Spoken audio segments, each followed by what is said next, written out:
বাংলাদেশকে manufacturing hub করার লক্ষ্য নিয়ে সরকার এগুচ্ছে বলে জানিয়েছেন বাংলাদেশ বিনিয়োগ উন্নয়ন কর্তৃপক্ষ বিডা ও বাংলাদেশ অর্থনৈতিক অঞ্চল কর্তৃপক্ষ বেজার নির্বাহী চেয়ারম্যান আশিক চৌধুরী। এজন্য চট্টগ্রাম বন্দরের সক্ষমতা বাড়ানোর উদ্যোগ নিয়েছে বলে জানান তিনি। বন্দর উন্নয়নে বিদেশি বিনিয়োগ আসছে বলেও জানান তিনি। বিপ্লব মজুমদারের ক্যামেরায় রিপোর্ট করছেন হাসান ফেরদৌস। চট্টগ্রাম বন্দরের লালদিয়াচর এলাকায় নতুন অপারেশনাল টার্মিনাল এবং সাগর উপকূলে বে টার্মিনাল নামে নতুন বন্দর নির্মাণে সার্বিক কার্যক্রম পরিদর্শন করেন বিডা ও বেজার নির্বাহী চেয়ারম্যান আশিক চৌধুরী।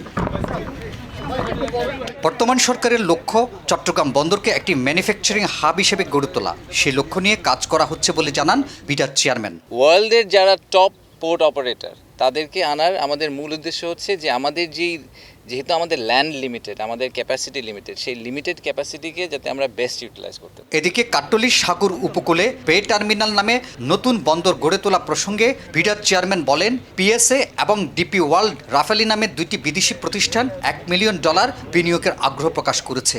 2030 সালের মধ্যে অপারেশনাল কার্যক্রম শুরুর কথা রয়েছে বে টার্মিনালে। আমরা এস্টিমেট করছি যে এই পিএসএ এবং ডিপি ওয়ার্ল্ড রাফলি $1 বিলিয়ন করে এই প্রজেক্টে কেসারের শেকড় থেকে শিখরে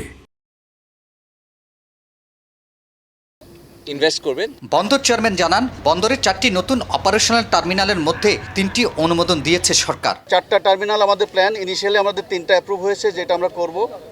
টার্মিনাল 1 যেটা পিএসএ সিঙ্গাপুর করবে, টার্মিনাল 2 যেটা ডিপি ওয়ার্ল্ড করবে, এবং টার্মিনাল 3 আমরা ওপেন টেন্ডারের মাধ্যমে করব, যারা কমপ্লিট করে আসতে পারে। বন্দর পরিদর্শন করেন প্রধান উপদেষ্টা প্রেস সচিব শফিকুল আলমও। আমরা এপি মুলার মার্কসের সাথে কথা বলছি, ওয়ার্ল্ডের one of the largest port operator, ওইখানে ভিজিট করেছেন। হাসান ফেরদৌস, 21 টেলিভিশন, চট্টগ্রাম।